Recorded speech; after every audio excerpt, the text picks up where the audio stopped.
Hi friends, welcome to TechiesBadi. We'll discuss how to translate from English to other languages using Google Sheet in this video.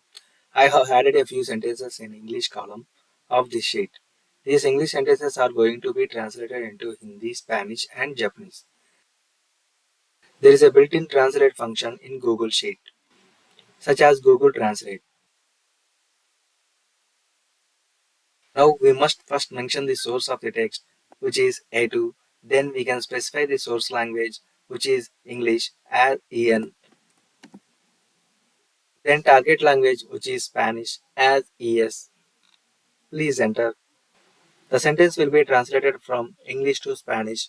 Simply select the cell and drag it to the remaining sentences automatically will translate to them. We can also apply Google Translate formula here as well.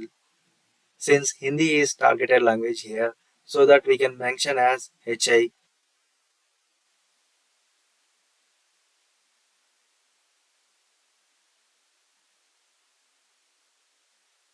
We can similarly apply to this Japanese language also.